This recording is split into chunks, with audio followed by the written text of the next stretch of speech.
I'm Dr. Jordan B. Peterson. Clean up your damn room. Stand up straight with your shoulders back and listen to the Patrick Coffin Show.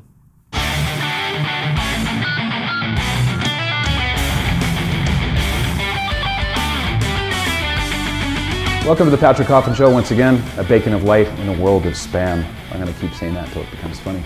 We're in Los Angeles, the media capital of the world, with Dr. Jordan Peterson, professor of psychology at the University of Toronto, clinical psychologist, and the king of red pill dispensing to at least 2 generations now. His new book is called 12 Rules for Life, An Antidote to Chaos, which hit #1 on Amazon in the US, Canada, and the UK. Jordan, welcome back. Good to see you. You were one of my early adopters. You were on episode 4 of the Patrick Coffin Show. Back when I first heard about you, it would have been the fall of 2016, and I saw a headline on cbc.ca. Professor says, quote, "I am not a bigot." And that's, I realized that's someone I want to talk to. Anybody the CBC calls a bigot is probably someone I want to connect with. And then I read the story about Bill C-16 and the forced speech. Yeah, well, you were one of the first people I talked to about that. Right. Well, doesn't it feel like 10 years ago? It's been quite the trip. Yes, that's for sure. Your book just blew up. 12 Rules of Life, An Antidote to Chaos. #1 on Amazon, Canada, US, and the UK. Australia too. Australia too. I don't think it hit Amazon. I think it hit #1 briefly in the UK, but it's been hovering around #2. But that's okay. I think there's a cookbook that's stomping me in the UK. So what you're saying is Hitler is your god. Yes, that's precisely. Ha! Gotcha. Yeah, no, couldn't resist. Yeah. Can we start with the Kathy Newman interview just briefly? I know it's been flogged to death, as all good dead horses should be. I am always interested in secondary phenomena. So, for instance, let's take militant Islam, Islamofascism. People in the media are more interested in the people who note acts of terrorism than the acts of terrorism. So you have the ritual shaming of people like Douglas Murray, who I know has written about your work. I met him Robert Spencer. in the UK. You did? Okay. Yeah, that was very interesting. The commentators who are pointing out the problem are attacked, as though somehow there's sort of a strange derangement syndrome where the people who are noting the facts are set apart for opprobrium and criticism, but the actors themselves, the primary phenomena, are kind of ignored. I think you fit in there because you're pointing out a problem with neo-Marxism and the postmodern presupposition that runs so much of academia. You're just saying, look over here. Do you see what I see?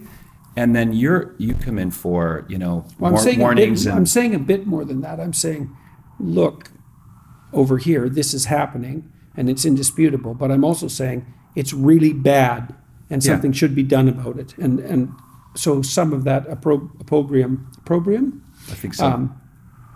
I suppose has been deserved, given that the people who I'm pointing at are trying to defend themselves. But most of it's a consequence of exactly the processes that you described, which is to shoot the messenger. Right. Yeah, that's a pithy way of putting it.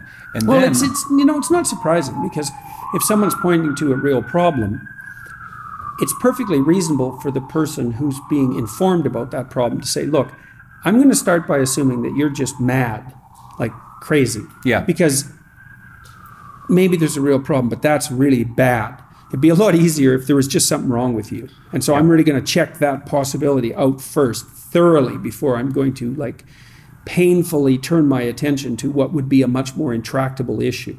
Right. So, it's more charitable to assume insanity than evil or willful, sort of malicious ignoring the facts. Definitely. Well, and I think that's a lot of what happened to me in Canada, really, is that I stood up and said, look, in our peaceful little country, there are some appalling things going on legislatively behind the scenes, and here are the consequences, and they're driven by this pernicious ideology, and here's its nature. And the logical response from people was, well, wait a second, you're talking about Canada. Things like that don't happen here. There must be something wrong with you. And so you're a bigot, you're a transphobe, you're a racist, you're an alarmist, you're an evil capitalist, it doesn't matter. White male. That too. Well, in fact, that's what happened with the Globe and Mail today. That's what they called me, was an angry white male, which I thought was true or not, let's say, to headline that in our national newspaper, let's say, is absolutely appalling. To use that racial epithet, to let that define the terms of the debate, is a precise indication of exactly what's wrong with the people who play identity politics. It's absolutely sickening. You could say, hey, I'm not white. I'm part native. Right. Dear, right. Letter to the editor. Right. I think I am 3% sub-Saharan African, as it turns out. I actually called that upon meeting. You did. You did. Yeah. I had my DNA tested. So I'm dying to do that. Yeah. I'm Patrick Coffin. So Coffin comes from a Hebrew word kufen, which means basket, and as a basket case, it just sort of. Oh, I see. Perfect. Later on, in a few minutes, I want to get into, it's a concept the Romans had called nomen est omen. Names are destiny. And I've been pondering your name, so we'll put your name on the couch in just a few minutes. But I think Kathy Newman, doing her job as an aggressive journalist on Channel 4, succumbed to this not listening mode. I've watched it twice, and she had one talking point after another, and earlier I was joking, so what you're saying is, yes, you've probably seen there's some really hilarious memes where it's all edited, and it's just one montage of her saying it again and again, with your reacting to it and so on. After she ran out of talking points, and you were able to say, well, you've been making me uncomfortable with no problem, and by the way, more power to you, when the mask dropped, that seemed to be a moment where real conversation could begin. Yes. She was open to it because she had nothing. You kind of took away the mask and the talking points. Yeah, well, one of my friends who was with me and had reviewed that in the immediate aftermath, reviewed the video, he said, I'm not sure that the joke you made at that point, because I said, gotcha, Yeah. And I was doing my best to be humorous, and not to be mean. But there was still a zing in it because, of course, humor is like that. Yeah, exactly. Yeah, but it was a kind of a humorous thing. Yeah. So, and I don't feel that was necessarily a mistake. But his comment was, look, you could have used that as an opportunity to engage her at that moment in a genuine conversation. And, I thought about that. And he made a valid point. But it certainly was the occurrence during the conversation where the mask fell and we were actually two people sitting in a room instead of her grilling her imaginary opponent, which was what the rest of the interview was. She was interviewing the figment of her imagination and not noticing, even for a moment, that it bore no resemblance to me. Right. She used a flamethrower on a straw man. He burned up really quickly. Yeah. Well, and it would have been even okay, I think, if she would have started that way and thrown, and been that sort of professional hostile, which I think is actually not a great way of handling an interview to begin with. But whatever, be that as it may. It's gotcha 101. It's funny you say gotcha. That's her right. Well, that's why gotcha. I said it. That's why I said it. It's precisely. That's all she was doing, was trying to set me up to fall on my face. And fair enough, sort of. If you're a journalist, you have to dig, but you should dig with questions that you actually have. There was nothing about what she asked me that she was genuinely curious about. That's the thing that was so bothersome. It was like, you don't even believe what you're saying. It's either a professional front, or it's an ideological front, or it's a career move, or this is how you've been trained, or you haven't thought it through, or you didn't do your homework, or this is your habitual way of interacting with people that you think you dislike, or something. But it was never, well, look, I'm really concerned about the pay gap, and here's what I think it means, and this is why it makes women suffer, and why do you think that's okay? That's a real question, right? But that wasn't it. It was more like, well, you don't believe the pay gap exists, so you must be some sort of fascist monster. It's well, no, sorry, that's a non-starter. And here's why. Yeah. And here's why, Now, after the mask dropped, I noticed something different about her body language changed. I'm not a body language expert by any stretch, but I noticed little tells, maybe because I'm a magician. I noticed people's tells, rather to kind of a minute detail. Right. And my theory is that she started to fall for you at the time. I don't mean romantically you, but as I was watching this, I thought, her thought bubble is, where has someone like this been all my life? Because you contended with her and you modeled your own method in a way. You were patient, you were a little bit irritated, but you didn't walk off the set, you didn't do a mic drop, you didn't go for a triumphalistic, kind of revenge. Right. And So back to the secondary thing, right? So the primary thing is your conversation with her on Channel 4. The secondary thing is all the crapola that got stirred up, all the salads, oh yeah, the that side was issues, really something. the side circus. So, she had to have security. I Yeah, thought well, that was the Guardian piece. That right, was the because the Guardian piece started was the that. That was follow-up. so interesting. I read that carefully, and so the headline was something like security called in for Kathy Newman after Channel 4 interview. Alt-right something threats, like that. Yeah, etc. alt-right threats. Okay, Yeah. and so that was the headline. And so I thought, okay, that's what it's about. And then the opening 4 lines were all ad hominem attacks on my character. And I thought, oh, I see. So that's what the headline should have been. And then the claim was that security experts had to be called in to evaluate the threat and that the police were contacted. And I thought, well, you can call in security experts to evaluate any threat. And the fact that the police were called doesn't mean that you have any evidence of any sort. Correct. I thought, oh, I see. So now we're doing victim narrative, victim 101. And so, which I thought was absolutely appalling, because whatever Kathy Newman is, she is not a victim. She's a powerful person. And she's certainly part of the patriarchy rather than part of what it's trampling. Yeah. Let's be very clear about that. Irony. And then what happened was that, well, then I thought, okay, maybe people are harassing her. I'll go on Twitter and say, look, we were exchanging words like, back off if you're making threats. Yeah, please stop. Clue in, man, and quit. Because really, and so I tweeted that,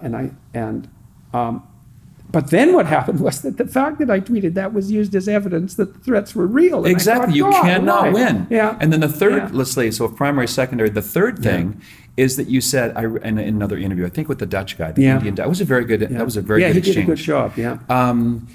When you expressed interest in having an hour or a longer form conversation with her, I thought, he can't win. That's going to be interpreted as, Jordan Peterson wants to rub her face in it for a whole hour this time. Right. No good deed goes unpunished. Yeah. Right? Well, and then what happened after the Guardian wrote is that 15 newspapers in the UK jumped on that story and replicated, and then 5 newspapers in Canada. And I thought, oh my God, really? This is what's happening? It's we had this interview. It didn't go well for Kathy for reasons that were clear to virtually everyone who watched it by about 100-to-1 ratio. Yeah. There's no blaming that on trolls. There's just not 5 million trolls on YouTube. It's you just don't get to play that game. Yeah. The threats weren't real. And yet here comes the victim narrative, and it's just overwhelming. And I thought, wow, that's so amazing. And I contributed to it by asking people to regulate their behavior intelligently. And so I was just shaking my head about that. But then it flipped again, because then a number of other journalists came out and said, no, you don't get to play the victim card in this situation. And that's just not what happened. And the threats were not credible. And that's a cover story. And mostly that narrative carried the day, I would say, in the so-called mainstream press, although not entirely. The Globe and Mail today, Canada's so-called national newspaper, wrote an article where, again, they repeated the allegations that, my army of trolls had abused and tormented poor Kathy Newman, which is just, well, it's such willful misrepresentation of the situation that it's quite mind-boggling. But to me, it also announces the death knell of the mainstream media. It's you just can't do that. People will just stop reading, and that is what they're doing. It's they stopped watching the Grammys. I think they fell 25%, right? It's big time. We don't want to be lectured on our political beliefs by actors. Well, why would you want that? So Sometime I want to get to the book. So 12 Rules for Life, An Antidote to Chaos. A more masculine title is hard to craft. Rules. There are 12 of them. It's straightforward, and it's an antidote to something. Chaos. I think you have tapped into a lot of young masculine chaos with a kind of, it's like an elixir. You've got this tonic you're giving them that taps into their own desire for order, and you're laying out a template maturity and for maturity. Even. Yeah, I would say for maturity and purpose. Rather than order per se, the order would be associated with the discipline necessary to pursue that purpose and attain the goals. But it's not a call to order per se. So it's a call to the process by which order is generated out of chaos. That's more precisely the case. And it's based on 2 principles. One is, this is something I firmly believe, is that No, there's plenty of darkness in the world. And to the degree that people don't illuminate that darkness with their ability, then the darkness is greater than it could be. And so that's basically what I've been trying to, what would you describe and explain in my lectures. It's like, I believe this. You have the capacity. I believe that people are making a choice between tilting the world towards heaven and tilting the world towards hell with every decision they make, with every word they utter, and that the consequences are actually of import. And it doesn't matter who you are. Small is huge. Yeah, small. Well, small is what you have, first of all, and it's not as small as it looks. So it's not anywhere near as small as it looks, in fact.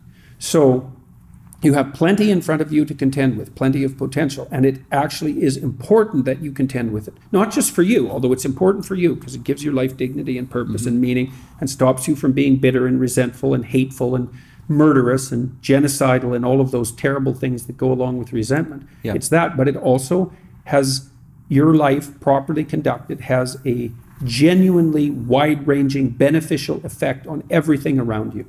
So, and I believe that to be nothing more than the literal truth. Well, nothing more. It is more, because it's also the metaphorical truth. But I believe you can just lay that out as a statement of fact. It's like the world is a lesser place without you fully committing yourself to its improvement. And I think people know that. So once it's articulated, and the people come up to me, and it's more and more women all the time, and older people now too. The demographic is starting to switch.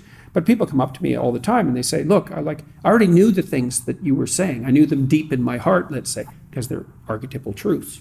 But having them articulated really helped me move forward with them. It's like, and you're inspiring people to not be afraid to speak the truth in their context. I think that's part of the reason why. I'm also inspiring them to be afraid of not speaking the truth in their context, right? Because, it's very frequently the case, and this is why I decided to make my original videos decrying Bill C-16 and the compelled speech legislation in Canada. It's like, it isn't like speaking up is without risk, and the risk is immediate and tangible.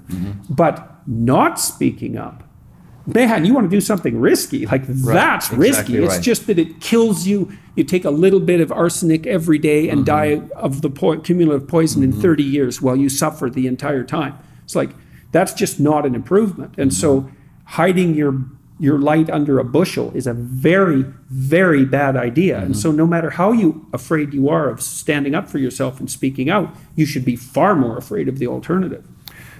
Your book opens up with reference to PTSD, and it really made me think about soldiers coming back, and you mentioned the Mealy Massacre with Lieutenant Callan, who just went on, he and his Marines, if you don't know the Mealy Massacre story, it's a terrifying example of what human beings in their fallenness are able to do under the horrible impulse of mob think, right? Just a killing frenzy. None of them were armed and so on.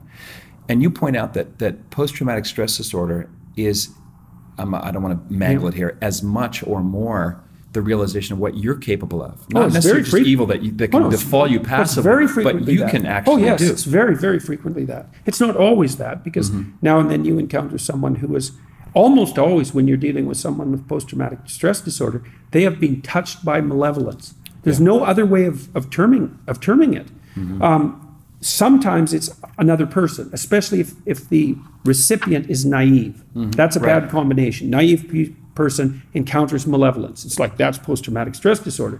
But naive person observes themselves doing something terrible and then cannot live with it, cannot fathom it. That's post-traumatic stress disorder. And I've had a large number of former soldiers come up to me personally and write to me in the last year saying that they're watching my lectures has really helped with their PTSD, because I provide them with a philosophy of good and evil. And if you have PTSD, and because you've been touched by malevolence in one way or another, you need to reorganize your thinking along lines that are fundamentally religious. You need to start seeing the world as a battleground between good and evil, which is what it is in the most real sense. And that's Solzhenitsyn's insight, right? That the battle lines are drawn in the human heart. Well, his insight is that battle between good and evil is real, but that the most important battleground is the psychological, right? And that's a direct extension of, I would say, New Testament theology, right? Is that your best bet is to constrain the evil in your own heart, right? Rather than to concern yourself with the transgressions of your neighbor. You have plenty of malevolence to contend with on your own account. Right. You might as well start there. Yeah, the beam in your own eye. Yes, exactly that. And that's a motif that runs through 12 Rules for Life. Rule 6 is like, set your house in perfect order before you criticize the world. Yeah. And which I also think it's a very dark chapter, because it's about the Columbine high school shooters and their motivations, their satanic motivations, because that's truly the appropriate level of description. And the autobiography of a man named Karl Panzram, who is one of the most vicious criminals of the 20th century, who wrote very clearly about just exactly why he was out to wreak as much havoc in the world as he possibly could, consciously and with intent. And so, I make a case for that line of reasoning first. It's like, well, being is tragic. Being is touched by malevolence. It's why not develop resentment and hatred for it and do everything to extract revenge against God, because that's really what it is. It's like Cain in the Cain and Abel story. In fact, it's exactly like that. And the answer is something like, well, that's cowardly. That's one answer. And the other answer is, all that does is make everything that you're hypothetically objecting to worse. And so if you're taking a moral stance and saying, well, the horror of the world has made me bitter, resentful, murderous, and genocidal, and isn't it no wonder? It's like, well, you can't logically conclude that you should act in a way that is certain to do nothing but multiply that beyond comprehension. And so there's a call to truth in there and responsibility as an antidote to resentment. When Cain accuses God of favoring Abel in an unfair manner, and he has his reasons for doing that, God basically tells him, look to yourself. You're failing because you haven't made the right sacrifices. You're failing because you've dallied with sin consciously and produced something monstrous in consequence. And of course, Cain is absolutely outraged by that, because he was irritated to begin with, because Abel is succeeding and he's failing to fight despite the sacrifices. Jealousy. Yes. Well, and then God lays it at his feet, and that's what. And then the story says Cain's countenance fell, and then he went out and killed Abel. And the question is why? And the answer is, well, because Abel was favored by God. It was revenge against God for the conditions of being. And that's what chapter 6 is about, and it's not, I understand that motivation. But God's response, which is convenient, is correct, given that he's God. It's so nice that his response is correct. It's like, look to your own devices before you judge being. It's like, yes. It's also an optimistic viewpoint, because maybe you can change yourself. It is possible. And maybe that will work. And start with setting your own house in perfect, as close to perfect as you can get. Yeah, stop doing things that you know to be wrong. That's a good start. And it's when I was lecturing last night to the audience, I suggested that they try an experiment just for a month, which is just for a month, try not to say anything that you believe to be untrue. Just as an experiment, just see what happens. It's only 30 days. It's only 30 days. And lots of people have written to me and talked to me and said that they've tried exactly that. They've stopped lying by their own definition, right? Not by some externally imposed definition, and that the effects on their life have been unbelievably positive. So, there's this idea, there's a deep Christian idea, and it's deeper than Christianity even, but it's a deep Christian idea that the being that is brought into being by truthful speech is good. It's like the moral of the first few chapters of Genesis.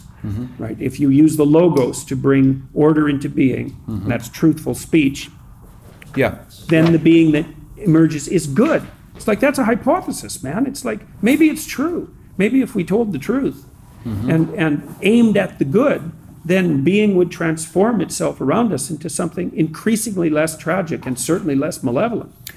It's harder. It's harder to be good. I think there's a line from C.S. Lewis where he's recalling his conversion from atheism to Christianity, and he said, when I was an atheist, I knew God didn't exist, and I was very angry at him for not existing. And then he talks about this idea of trying to be good unless you have a standard against which to measure your progress, you just sort of feel good by default, and it's kind of a narcissistic, self-plumping goodness. But when you have to avoid evil, then you realize, I am so weak. There's so few things I can do that are good. So this 30-day don't lie experiment, I'm sure people in the first morning of day one are like, I got so far, so just white lies, gossip, and stuff like that. Yeah, definitely. So it's harder. So you're, and this is where I want to go, because the book is not a redo of any of your lectures. From what I've said so far, it's not seen so far. It's not a print version. I couldn't detect any transcript editing there. No. But it starts off, as some of your lectures do, awfully bleak. Oh yeah, you've got bleak. The fact of fallenness and that evil's possible. And then you've got that evil's certain. That it is certain. Then there's tragedy and evil are certainties. Yeah, that's the book, man. Yeah, and who comes to the rescue? But malevolence on top of that. Hard to find hope unless you present something to get them from the bleakness to the light. And hence soldiers relate to you, and abused people, and people who've been really wounded by life and loss. Yeah, well, the thing about making the bleak case is, like, let's say that you are fundamentally optimistic and that you fundamentally do have faith and you do believe that truth can prevail. Then you can say, look what it has to prevail over. And then the reality that it has to prevail over is the fact that life is finite and bounded by mortality and tragic and sometimes unfair. And that all of the suffering that's attendant upon that is multiplied almost beyond endurance by malevolence. It's like, everyone knows that, especially people who've been hurt. They know that. And so then you can come out and say, yeah, that is right. You're right in your deepest suspicions. You're correct. But despite that, the power of love, so that would be the desire for things to flourish, and the power of truth is such that it can transcend those bleak realities. And that works perfectly, because no one can dispute the bleak reality. It's like, okay, you can't. You've kind of pushed that to its limit, right? Tragedy and malevolence. It's like, as the fundamental defining preconditions for life. Is there something that can withstand that? The answer seems to be yes. It's like, that's an optimistic message, And I think, well, if you look at the story, the Christian Passion, psychologically, you'd say, well, there's an idea there that voluntary acceptance of suffering produces us a transformation, or a sequence of transformations. That would be the dying and resurrecting God, that's symbolically speaking. And that voluntary acceptance and transformation is sufficiently powerful to transcend tragedy and to keep malevolence at bay. And I think that's true. Now, that's purely psychological. I think there's a metaphysic behind that, and that's where you start to move into religious territory. And I've been doing that. I do that now and then in the book, but mostly it's psychological. Because I also do believe that there's something correct about the idea that spoken truth transforms the potential of being into habitable order.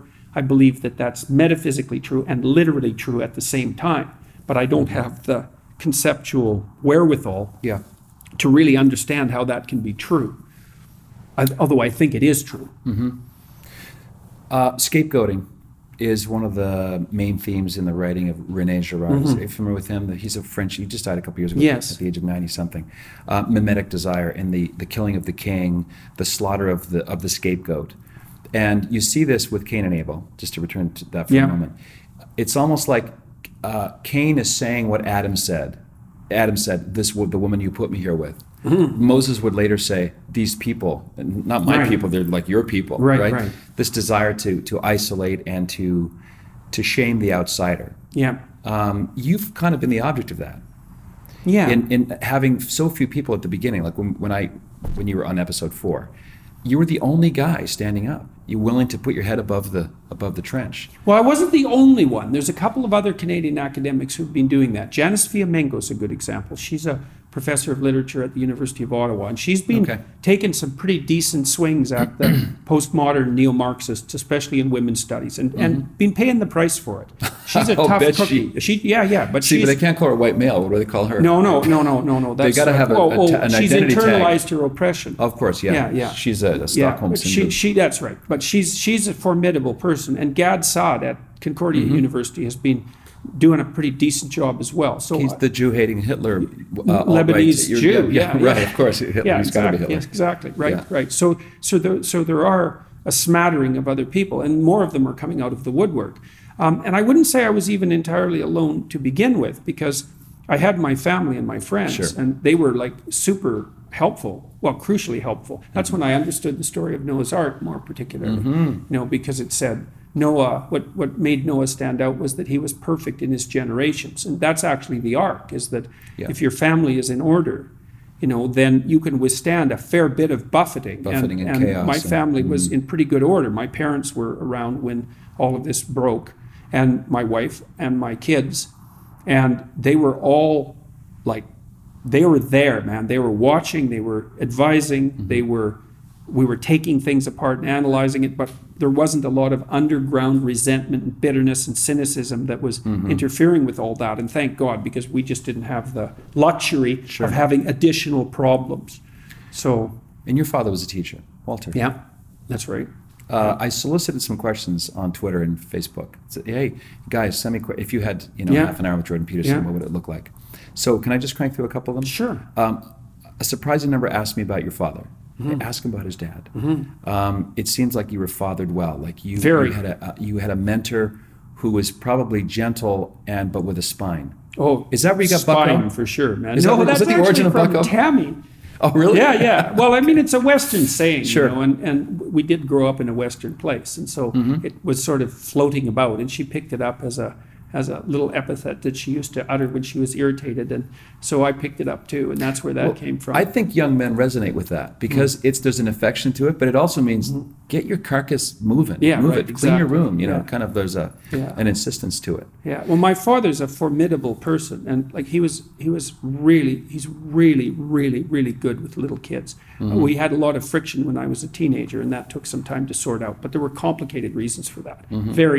Some of them involved ill health of various sorts, and teenage stupidity, and some intransigence on his part, because he's quite a stubborn person. But he's both my parents. I've been blessed with my parents because they're extraordinarily honest people. I can't think of a time, and this is literally the truth, I can't think of a time when I believe that my parents lied to me about anything. And that's a great gift. And the other thing that my father bequeathed to me, I would say, when I was a child, was an unshakable confidence that I could do what I put my mind to, put my efforts to. And he truly believed that. And there's that's lodged inside me as like an unshakable foundation. And so great. And no shortcuts attached. No shortcuts. One foot up, one and he's foot also down. Extraordinarily demanding. Like it was never, he's like one of those Asian tiger mothers. Like he was always certain that I could do what I set my mind to, but also equally certain that however I was doing it at that moment was nowhere near as good as it could be. And so that was a weird position to be in, because he had ultimate faith in me, I would say, but was never satisfied with what I was doing. And so that was kind of rough, because I'd work hard at something and do well at it, and he'd still say, look, here's where that isn't good enough. Here's where you fell short. Right. But without making the perfect the enemy of the good. Right. No, definitely not that. Not that. All right. So let me just shift to the faith thing, because that was a biggie. Because for 8 years I was the Catholic answer man on radio across the United States. So I'm heavily identified with that faith piece. So this is from Michael Sullivan. By the way, folks, I'm sorry I couldn't get all of them. This morning when I was driving here, more questions were rolling in, but I've distilled a commonality. So here's the question. Dr. Peterson, in light of your affirmation of the archetypal significance of the resurrection, you've expressed some ambivalence about its historical reality.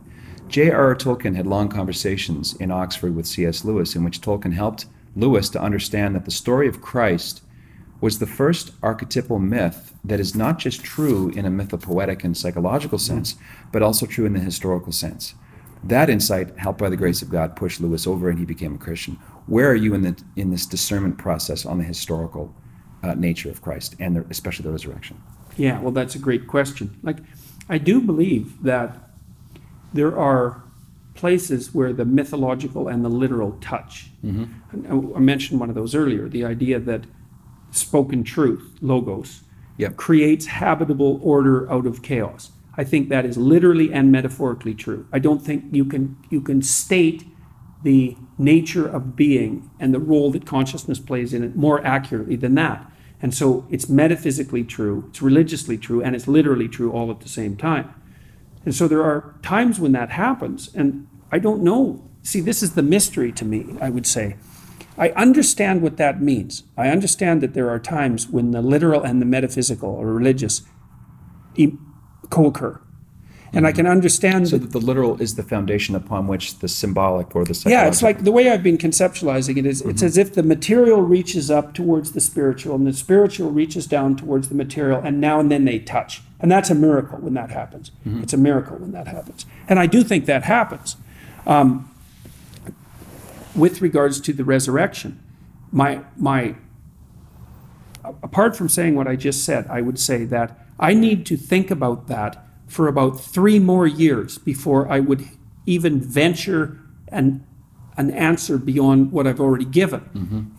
Because there's very much there that I don't understand as well as I need to understand. Part of the reason, I did a biblical series last year, and I got through Genesis. I thought I would get farther than that, but that isn't what happened. And I'm going to do Exodus next, and I'm going to walk through the biblical stories. And I hope I can get through all of them, although I don't know if I'll live long enough to do that. But I want to spend the same amount of energy on the story of the Christian passion as I have with those other lectures to investigate exactly this sort of thing. Because I know there's way more to that story that is available for analysis that I don't understand. Now, I understand what it means symbolically. I understand what the dying and resurrecting God means. It means something like you pick up your cross, you voluntarily accept your suffering, you open yourself humbly to the correction of the world. Parts of you continually die as a consequence. All the parts of you that need to be updated by exposure to truth and wisdom. And it's painful. You have to identify with the part of you that can be reborn continually through those micro deaths. Okay, so that's the archetypal pattern. Well, the Christian claim is there's something going on that transcends that mere archetypal pattern, or that it manifested itself in reality ultimately once. And that was a claim that Carl Jung was actually quite, what would you say,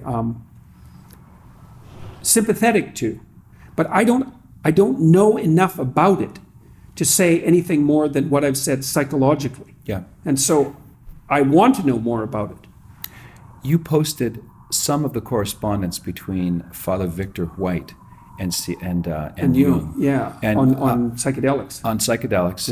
And I've since looked up Father White a little bit more. This is the late English Dominican who died. I think he died within 2 years of Jung.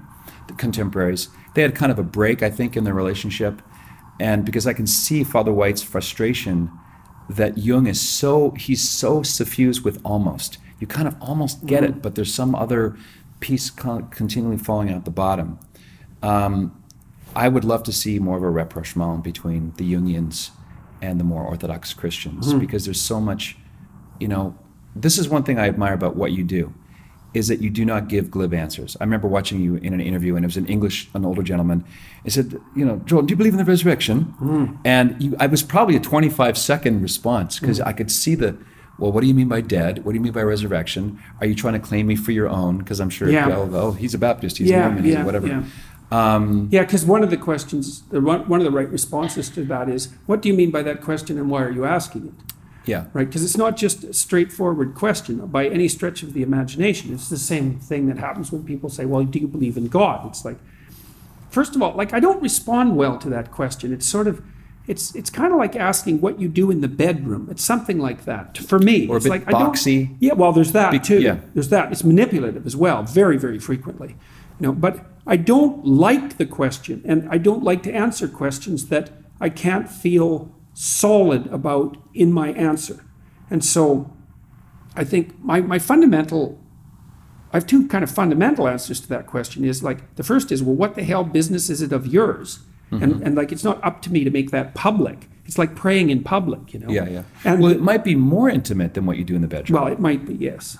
It might be. So it's you just don't get to know that. And you certainly don't get to know it in a 1-sentence answer. It's like I could say, well, and then the other answer is, well, like I have this course, Maps of Meaning, and I lecture about that question for 40 hours. So the answer to that question is 40 hours long. And I can't condense it into a sentence. It's not condensable. Like the 40 hours is already a condensing. Yeah, it's allergic to a bumper sticker. Yeah, right. Slogan. That's right. Plus, if you say yes, I do, then they go, oh, he's one of us, or yes, or I one do, of them, or one of them. So everyone wants a mascot. They don't want a complicated answer that maybe has some inbuilt ambiguity. When I well, and with regards to the resurrection too, it's not even obvious what the Gospels mean by the resurrection. Like it's not like it's a straightforward story. You know, Christ comes back, but people don't really recognize him. And he's sort of got his old body, but not quite, because he's not recognizable. And then he appears to a lot of people, but then, like, the circumstances of what happens next are far from clear. And so there's this weird mingling in the Gospels themselves of the psychological and the symbolic and the literal. And it's not, I mean, people have argued about what that story means within the Christian camp for 2,000 years. So...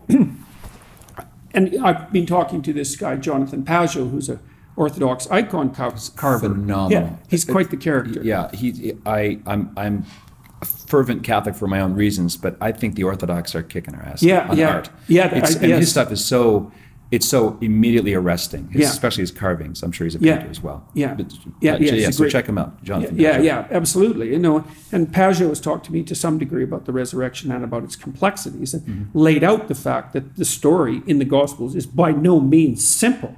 So to me, it's like it's a murky territory. It's extraordinarily complicated. There's symbolic utility in it. Certainly, the idea of the dead, dying, and resurrecting God. That's an extraordinarily old idea. Jung's idea was, well, he kind of thought of Christ as someone who fully embodied the archetype.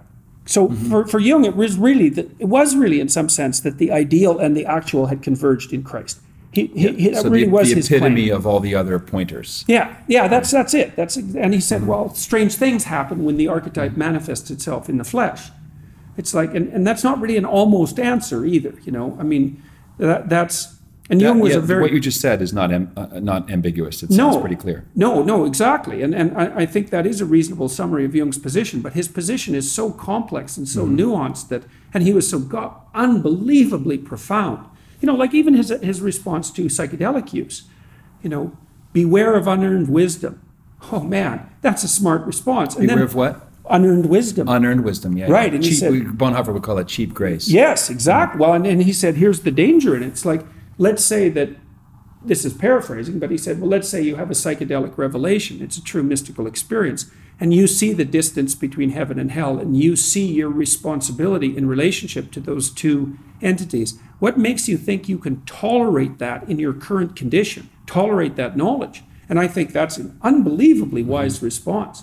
He said, it's just too... See, the other thing that I really liked about Jung was that he was actually quite sympathetic to the merciful element of Catholicism.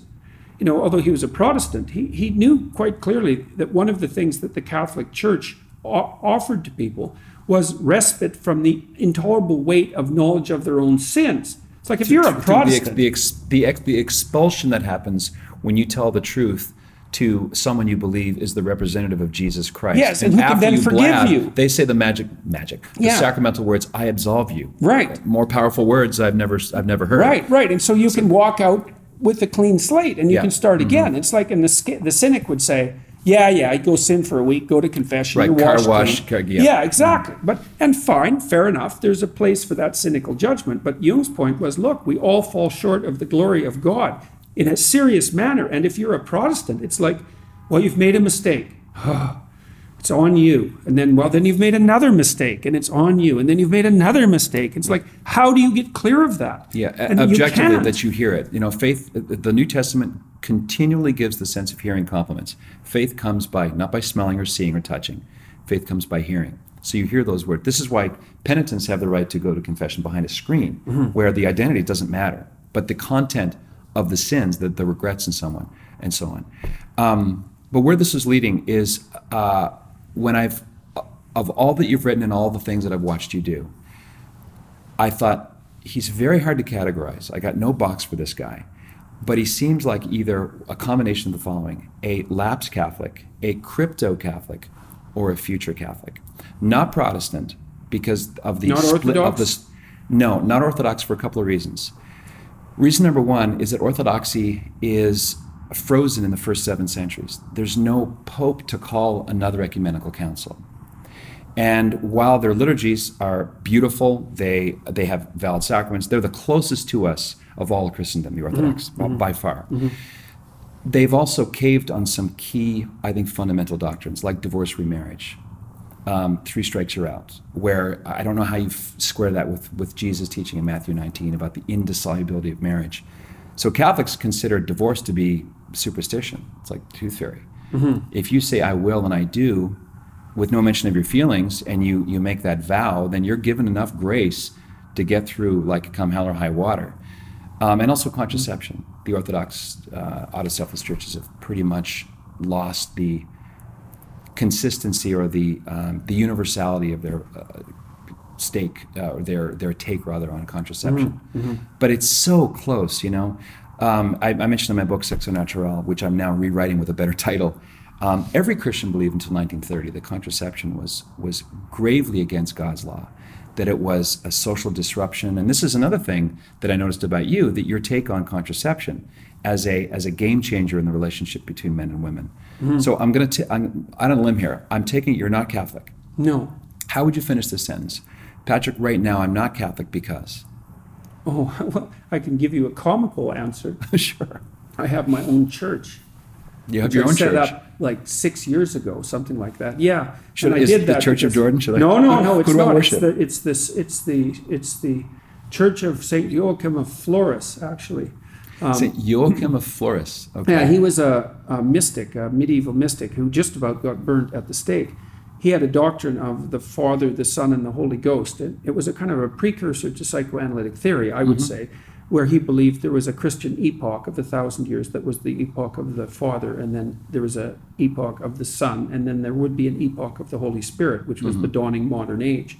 And I kind of liked that idea. I thought it was interesting developmental progression. And so I set up this online church. The reason I did it was because a friend of mine, a former student, had asked me to officiate at his wedding. And so I thought, well, I need a church if I'm going to do that. And so I set up this church, and I thought, it's a church. I'm the only member of this church, by the way. And I'm the metropolitan of the church because I thought that would be very amusing. And it only has one rule at the moment, which is don't follow stupid rules, which I thought was a really funny rule. And so, well, that's my comical. So the altar is a mirror. That. Yeah. So you know, I think that's ridiculously comical. But yeah, you said that you had a hard time figuring out what sort of box to put me in. It's like I have a hard time figuring out what kind of box to put me in too, because I don't know exactly what's going on around me or why.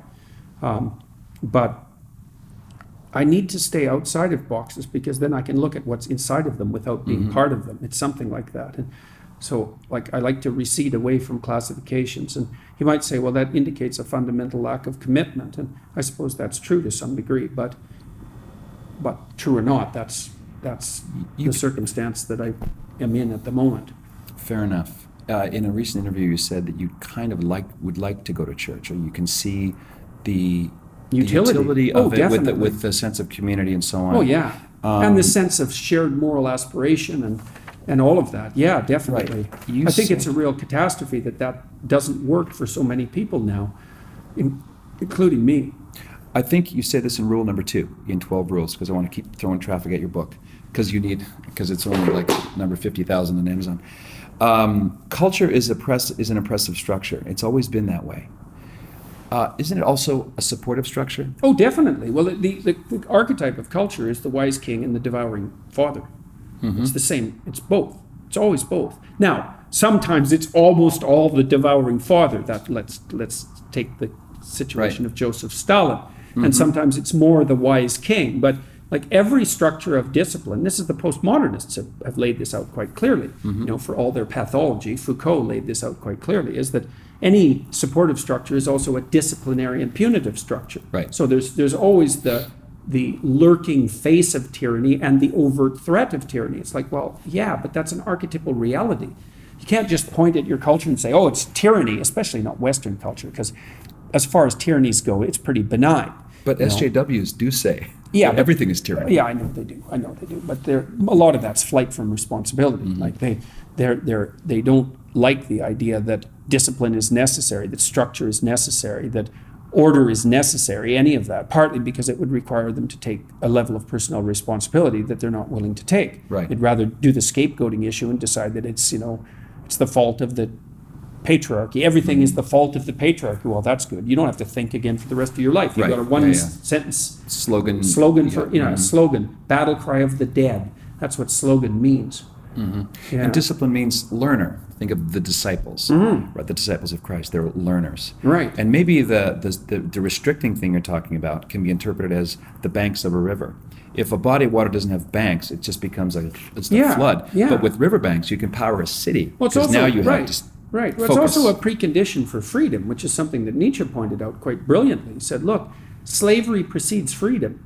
You have to enslave yourself to something. So, despite the fact that Nietzsche was an absolutely devastating critic of institutional Christianity, he was also an incredibly astute, what would you call, commender of the same institution.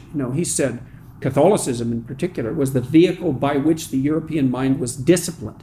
And he thought, well, we got disciplined within the confines of Catholicism under the necessity of explaining everything from a few initial axioms, the rigor that required, then freed the European mind to, become scientific, for example. Right, and the scientific method and hospitals and universities. And so Nietzsche knew that the insane, destructive discipline of enforced Catholicism was the vehicle by which the freedom of the European mind had been attained.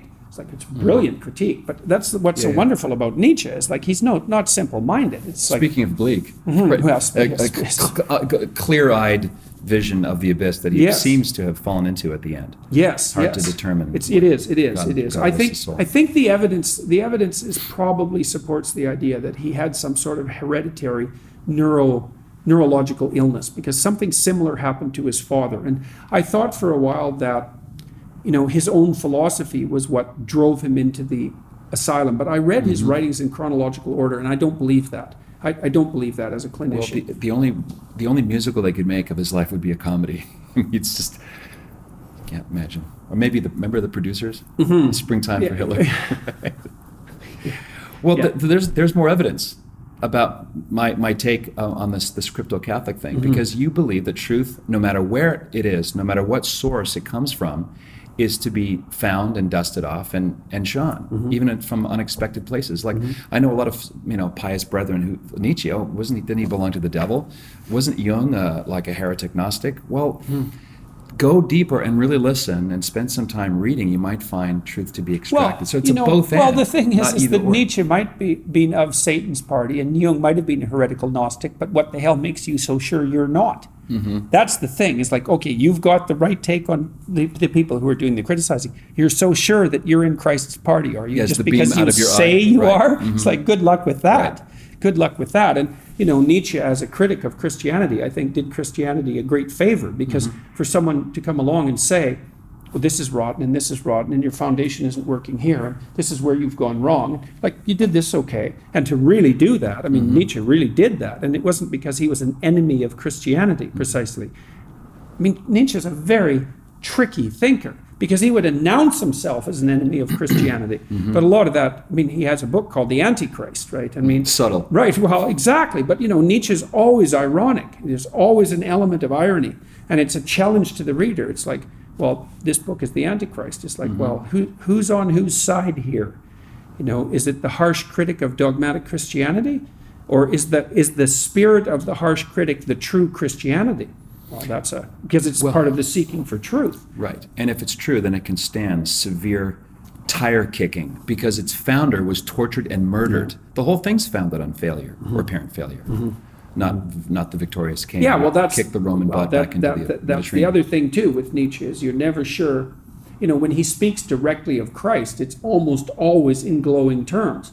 When he speaks of Christianity, his fundamental critique is that the Christianity that manifested itself was a poor imitation of what should have been erected on that vision. And you can argue about whether or not that's true. And Dostoyevsky, I think, is a more merciful critic of Christianity than Nietzsche, because especially in the in the Grand Inquisitor, which is an absolutely brilliant little set piece, where he has the Inquisitor decide once again to crucify Christ, because he's come back to disrupt all of the dogmatic work that has been done, but in the final analysis leaves the door open. Yeah, leaves the door ajar. And that's sort of, I think that's Dostoyevsky's judgment about Orthodox Christianity and Catholicism. He said, despite their failures as institutions, their tyranny, even the tyranny that would make them into the Pharisees that persecuted the prophets, which is what Christ accused the Pharisees of, which is very, very funny. Yeah. They left the door open. And that's what makes Dostoevsky such a transcendent genius. It's like he could do that. It's such a brilliant move. You know? There's a story in Boccaccio's Decameron, and this is the heir of the Borgia popes, really corrupt guys in Rome.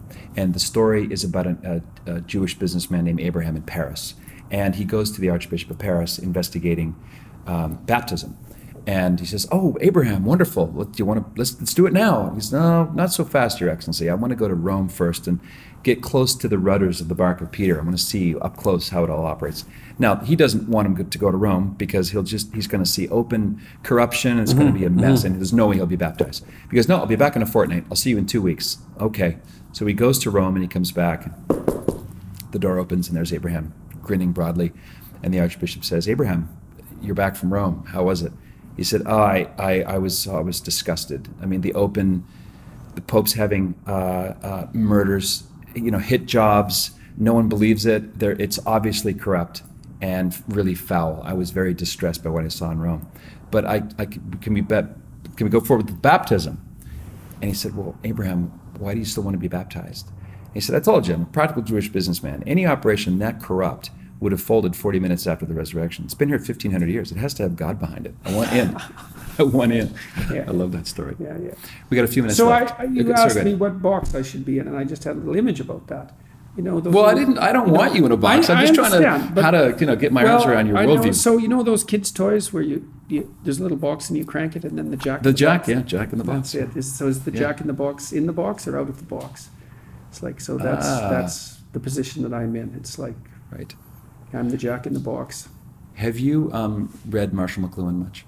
I wouldn't say much, but enough. Yeah, to I'm be sort of an amateur student of his thought, and I'm going to put links to some interviews on my website in the show notes here. He was interviewed by a guy who's now very close to being named a saint, Father Patrick Peyton. And Father Peyton's this very simple, childlike Irish priest, and there's Marshall McLuhan at the height of his intellectual powers. And the way he gets it across reminds me of you, bringing lofty, tough truths into a kind of a palatable form. But I wanted to just put your name on that nomen est omen couch. Nomen est omen, names are destiny. Sometimes the Romans believed that it so often is the case that someone's name contains a clue to their fate or to their role in the world. So in San Diego, California, the sheriff who reports on grisly crime scenes is named Sheriff Gore. There's a I knew a neurologist, Frankenstein. Exactly. Yeah, I went to see here, full disclosure, there's a urologist in San Diego, Dr. James Fawcett. In Halifax, there's a facial surgery guy, Dr. Pretty. It's like, you can't make this up. Yeah. So Jordan is the river. It's the summit, or if you will, the penultimate stage before you get to the promised land. And Joshua led his people to the Jordan. Right. So the Jordan, there are waters there, it's refreshment, and it's the beginning of heaven. So that was my little angle on Jordan. Now Bernd. Bernd, so Bernd, not Bucko, just for people who don't know. Bernd reminds me of burnt. That you've been burnt. You've been I can tell you've suffered. You write movingly of Michaela's bone illness. My wife and I lost a baby girl at age 15 days in 2006. I know what it's like to be hardwired to protect your daughter and can do nothing about it. So there's that water, and the water sort of engulfs the burnt part. You've also been burnt by the media in a way, by being shamed and shellacked and so on. And of course, Peterson, well, it's the son of Peter, hence my crypto-Catholic intuition. Well, Barrett is a derivation. What is Barrett from? Oh, bear, like Scandinavian. Okay. Yeah. So, for whatever that's worth. At least 25 cents Canadian. At least. Or whatever at that least. is in Bitcoin. Or 20 cents American. I have a friend who's a comedian, Tom Wilson. Tom played Biff in the Back to the Future movies. Oh, yeah. And he'll say, how you guys doing? I feel like yen. What's that even Oh, mean? yeah, that's a good day. A What's that million even yen. mean? Or a million Venezuelan reals. Isn't that what the Venezuelan currency is? I think it's the real. I might think be it's wrong negative about Bitcoin at this Oh, point, man. like barter. Yeah, Yeah. God bless the Venezuelans. Yeah. Do you know, here's a nice story Yeah. about Venezuela. So there are children starving to death in Venezuela. So do you know how the government's dealing with that? It's made it illegal to list starvation as the cause of a child's death in a Venezuelan hospital. Of course. Of course. That's Stalin's Soviet You Union. bet, man. You You cannot bet. talk about the problem. Yeah, Back to that's- the secondary thing, right? If you need a diagnosis of what's going on in Venezuela in one sentence, that's it. Isn't that amazing? Yeah. Yeah. With that, I'm going to segue as I say thank you for your time. I know you're just in an unbelievable productivity tight timeline. This is He Leadeth Me by Father Thank you. Walter Cizek. Father Cizek is another candidate for sainthood. America has 3 American-born female saints.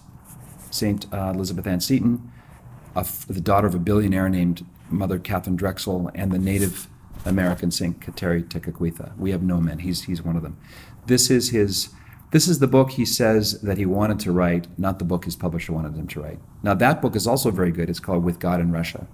But I think you'll find just a ton of things in light of your study of totalitarianism, Okay. because he Great. lived it, and he just distills.